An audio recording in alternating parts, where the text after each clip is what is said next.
अस्सलामुअलैकुम dear students, मेरा नाम है हसन रज़ा। उम्मीद करता हूँ आप तमाम स्टूडेंट्स बखैर व आफ़ियत हैं। डियर स्टूडेंट्स, अब हम चैप्टर नंबर 7 में थर्मल प्रॉपर्टीज़ ऑफ मैटर्स पर बात करने लगे हैं। देखें कितना मज़ेदार सीक्वेंस चल रहा है। In the previous chapter we were talking about the mechanical properties of matter.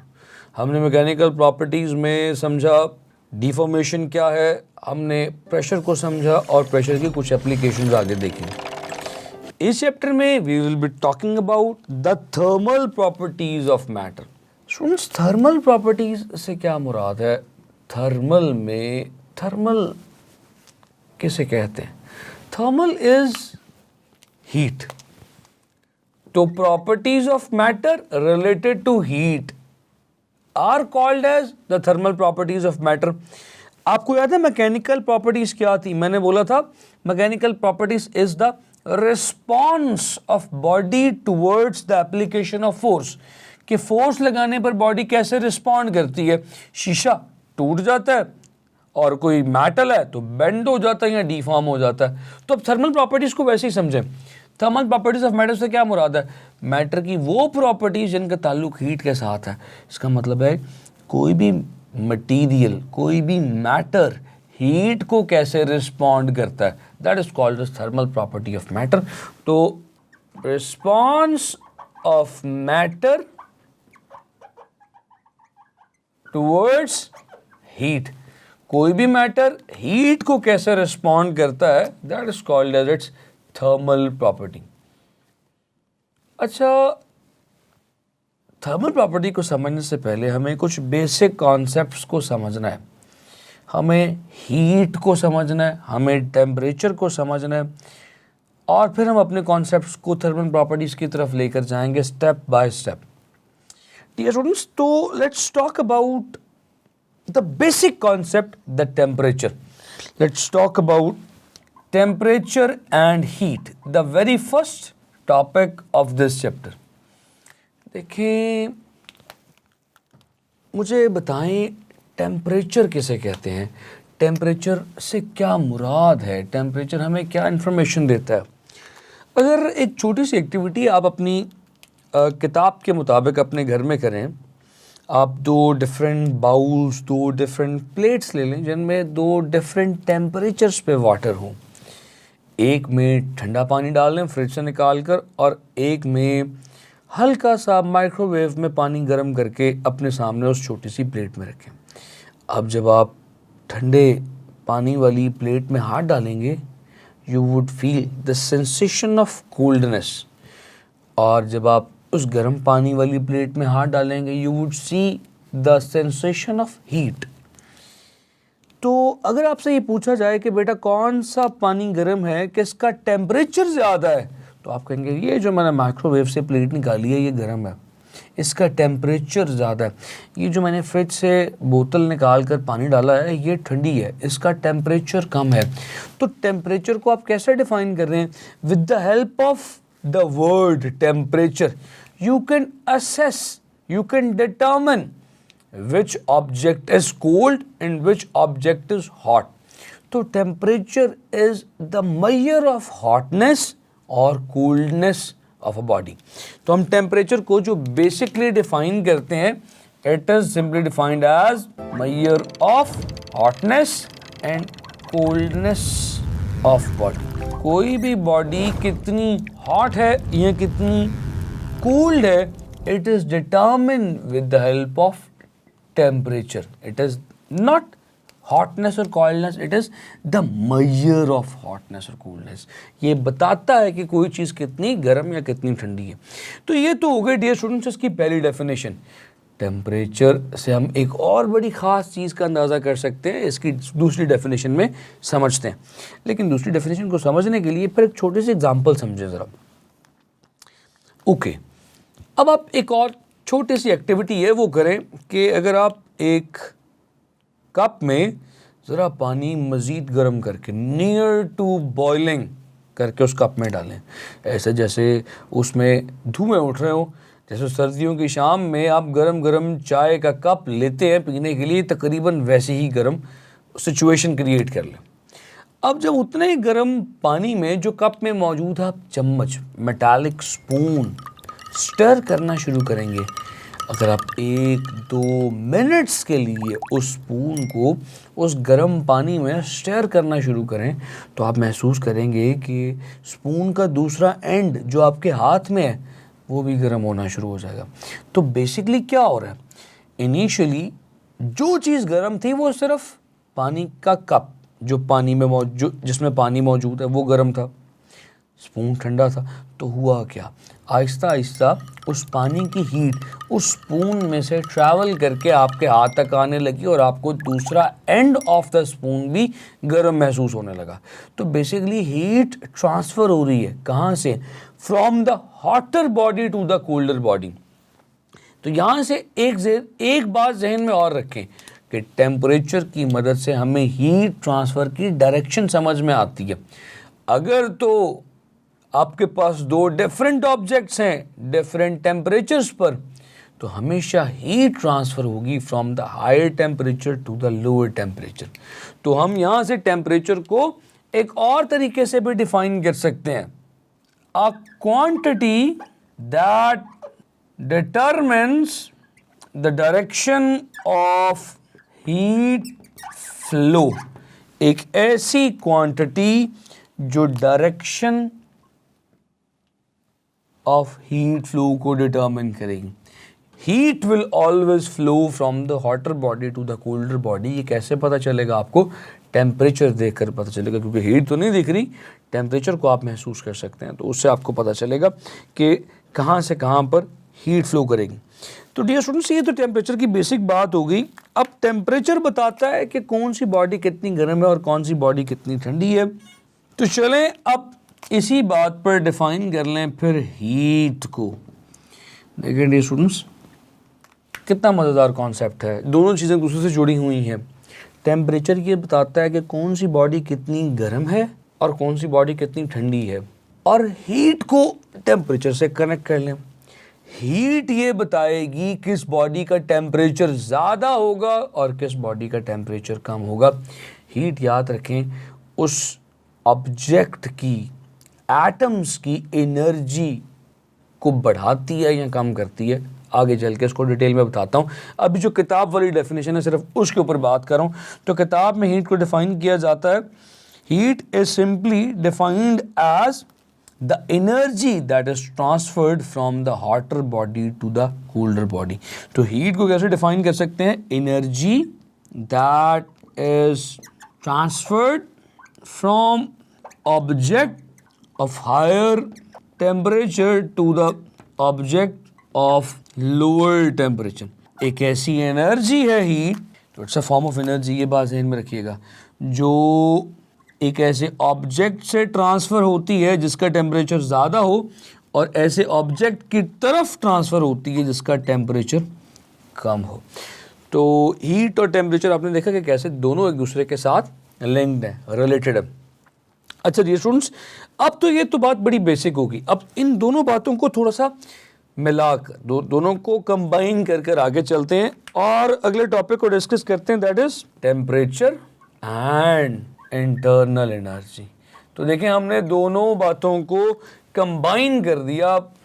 Heat was energy, तो हम इंटरनल एनर्जी को टेम्परेचर के साथ कंबाइन करने लगे। मैंने बोला कि टेम्परेचर ये बताता है कि कौन सी चीज़ कितनी गर्म है और कौन सी चीज़ कितनी ठंडी है। हीट वो एनर्जी है जो कि गर्म चीज़ से ठंडी की तरफ ट्रांसफ़र होती है। टेम्परेचर और इंटरनल एनर्जी में पहले डिफाइन करें internal energy.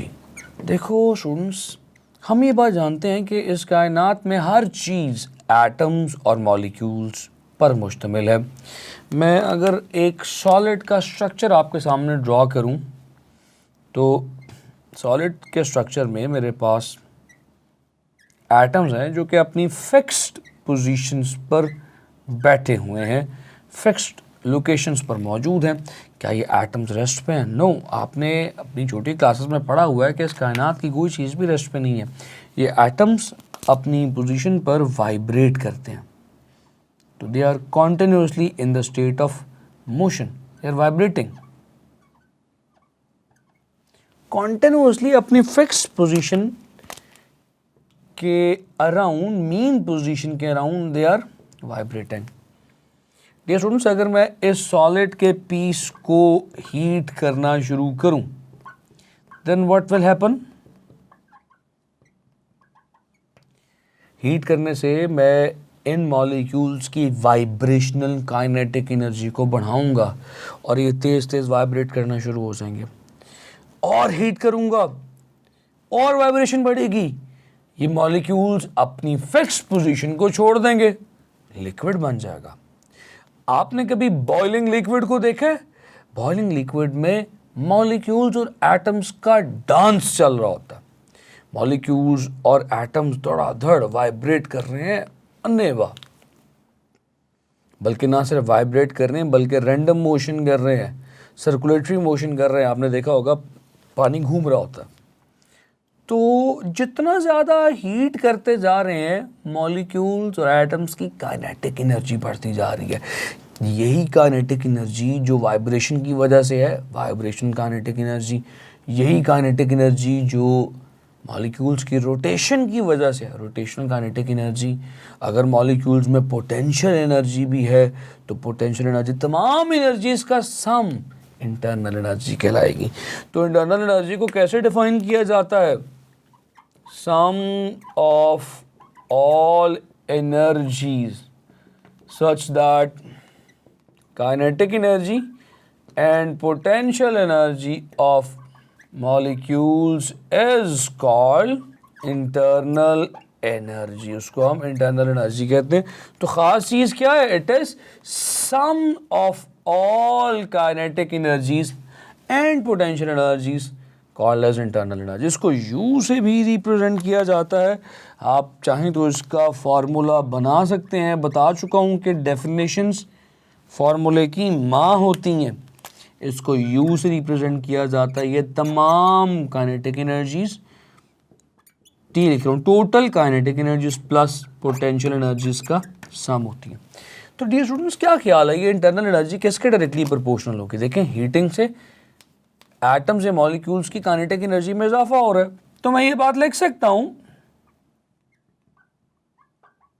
Internal energy is directly proportional to the heat. जितना ज़्यादा हीट करते जाएंगे इंटरनल एनर्जी में, उतना ही ज़्यादा इजाफा आता जाएगा। सो डियर स्टूडेंट्स, ये तो बहुत बेसिक बात है। इस बेसिक बात को थोड़ा सा एडवांस करते हैं। अब आप ये देख चुके हैं कि टेम्परेचर मेजर ऑफ हॉटनेस और कोल्डनेस है। हीट ये चीज़ है, एनर्जी है जो हॉट से कोल्ड की तरफ ट्रांसफ़र होगी। जब कोल्ड की तरफ ट्रांसफ़र होगी तो उसकी इंटरनल एनर्जी को बढ़ा देगी, उसकी टोटल एनर्जी को बढ़ा देगी। तो बेसिक कॉन्सेप्ट। अब हमने ये देखना है कि हम इस आखिर हीट को मेजर कैसे कर सकते हैं, टेम्परेचर को मेजर कैसे कर सकते हैं। हीट को मेजर करना टेम्परेचर से, टेम्परेचर को कैसे मेजर करें? डियर स्टूडेंट्स, टेम्परेचर को मेजर करने के लिए एक डिवाइस है that is called as thermometer.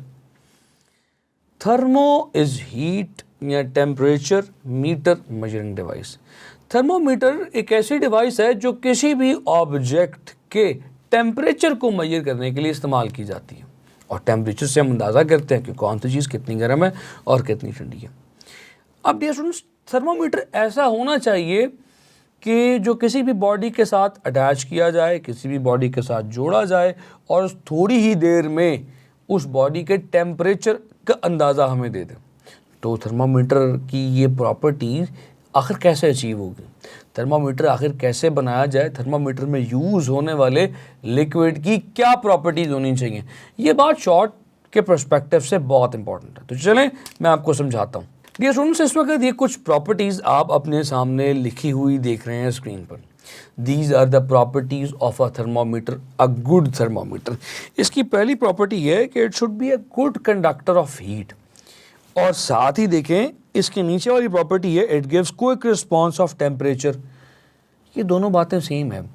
Imagine कर लें कि एक ऐसा थर्मामीटर आपने ले लिया है जिसमें एक ऐसा फ्लूइड या ऐसा लिक्विड रखा है जिसको गर्म होने में बहुत देर लगती है, और आपने एक इंसान का बुखार चेक करना है ताकि उसके बुखार को देखते हुए आप उसे मेडिसिन दे सकें। और बुखार चेक करने के लिए ऐसा थर्मामीटर आपने उस इंसान को दे दिया जिसको गर्म होने के लिए बहुत देर लगती है, तो मेरा ख्याल है कि उसे उस बुखार वाले शख्स के बॉडी टेम्परेचर पर पहुंचने के लिए आधा घंटा रिक्वायर्ड है। तो बेचारा बीमार तकलीफ़ में आधा पौना घंटा थर्मामीटर ही क्या अपनी अंडर आर्म्स में लिए बैठा रहेगा? It's not possible. तो हमें कोई ऐसा थर्मामीटर चाहिए जो कि 1 मिनट, 1.5 मिनट, मैक्सिमम 2 मिनट में उस टेम्परेचर पर पहुंच जाए जिसको वो मेजर करना चाहता है। तो it should be a good conductor of heat, ताकि वो बॉडी की हीट को जल्दी एब्जॉर्ब करे और उस की हीट के मुताबिक जो टेम्परेचर है वो बता दे। So it should be the good conductor of heat. अगर गुड कंडक्टर होगा तो it gives the quick response of temperature changes. ठीक है जी। इसी तरह से अब टेम्परेचर चेंज को आप कैसे देखेंगे? थर्मल एक्सपेंशन से देखेंगे। आप जानते हैं कि थर्मामीटर में आपको एक लिक्विड, एक फ्लूइड फ्लो करता हुआ, एक्सपैंड करता हुआ हीट के साथ दिखाई देता है। तो it must have a uniform thermal expansion. जो उसकी थर्मल एक्सपेंशन है वो यूनिफॉर्म हो, नॉन यूनिफॉर्म ना हो कि कहीं से ज़्यादा बढ़ जाए और कहीं पर कम बढ़े। यानी शुरू वाले टेम्परेचर में वो शुरू वाले कुछ डिग्रीज में वो बढ़े ही ना, बहुत माइनस है, इंक्रीज़ करे, और थोड़ा सा टेम्परेचर बढ़े तो थर्मल एक्सपेंशन बहुत ज़्यादा हो जाए। No, the thermal expansion should be uniform. हर डिग्री पे उसमें यूनिफॉर्म इंक्रीज ऑफ लेंथ आए, यूनिफॉर्म इंक्रीज ऑफ वॉल्यूम आए, that is called as uniform thermal expansion. High boiling point हो और लो फ्रीजिंग पॉइंट हो, ताकि गर्मियों में लिक्विड पड़ा ही ना बॉयल कर जाए और सर्दियों में वो पड़ा ही ना फ्रीज कर जाए कि पता चले जी लिक्विड ही फ्रीज हो गया। टेम्परेचर कैसे मेजर करें? इट हैज़ लार्ज एक्सपेंसिविटी यानी लो स्पेसिफिक हीट। यानी लार्ज एक्सपेंसिविटी से क्या मुराद है? थोड़ी सी हीट लेकर ज़्यादा एक्सपैंड करे। अच्छा, अब ये दो बातें अगर आप पॉइंट नंबर 6 को देखें, it has a large expansivity, और पॉइंट नंबर 3 को देखें, यूनिफॉर्म थर्मल एक्सपेंशन, ये दोनों कनेक्टेड हैं। लार्ज एक्सपेंसिविटी को ज़रा समझिएगा, थोड़ी सी हीट लेकर ज़्यादा एक्सपैंड कर जाए ताकि एक्सपेंशन दिखे, नज़र आए हमें। और यूनिफॉर्म थर्मल एक्सपेंशन से मुराद ये जितना भी एक्सपैंड करे यूनिफॉर्मली एक्सपैंड करे। ऐसा ना हो कि शुरू वाले टेम्परेचर्स में लो एक्सपेंसिविटी है, हीट ली, कम एक्सपैंड हुआ, अगले टेम्परेचर्स में, हाई टेम्परेचर्स में हीट ली, ज़्यादा एक्सपैंड हो गया, ये काम नहीं। तो यूनिफॉर्म हो एक्सपेंशन और हाई हो कि थोड़ी सी हीट पर ज़्यादा एक्सपैंड करे, जितना भी एक्सपैंड करे हर बार हीट करने पर उतना ही एक्सपैंड करे, that is called as uniform thermal expansion. तो यूनिफॉर्म थर्मल एक्सपेंशन भी होनी चाहिए और क्या होनी चाहिए? हाई एक्सपेंशन होनी चाहिए। आगे कहते हैं it does not wet glass. Wet करने से क्या मुराद? ऐसा ना हो कि जब आप एक्सपैंड करें हीट की वजह से तो वो आगे जाए और ठंडा करने पर जब वापस आए तो आधा ग्लास के सरफेस पर ही चिपका रह जाए। वेटिंग कहते हैं सरफेस के साथ कोई ऐसे फोर्सेस डेवलप करके चिपक जाना, सरफेस को छोड़ना ना, ऐसा ना हो। सरफेस के साथ उसका कोई इंटरेक्शन ना हो, जब हीट करने पर आगे जाए फ्लो करके तो ठंडा करने पर वापस भी आ जाए, दीवारों पर ना चिपके। Should have non waiting properties, does not vaporise. ऐसा ना हो हीट करें तो जनाब वो फ्यूम्स में, वेपर्स में कन्वर्ट हो जाए।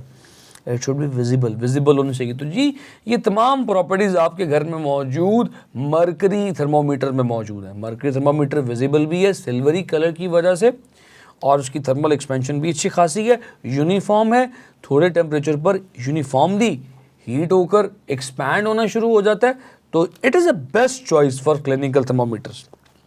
अच्छा, इसको लिक्विड एंड ग्लास थर्मोमीटर भी कहते हैं, क्लिनिकल थर्मोमीटर भी कहते हैं। एक और थर्मोमीटर है वो मरकरी की बजाय अल्कोहल को यूज़ करता है, that is called as alcohol thermometers. Room temperatures measure करने के लिए इस्तेमाल किया जाता है।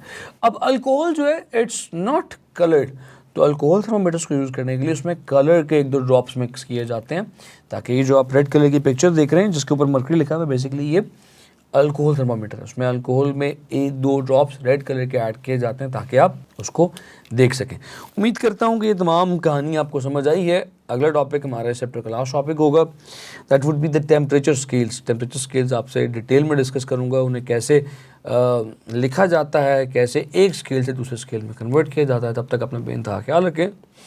सी you in the next class. अल्लाह हाफ़िज़।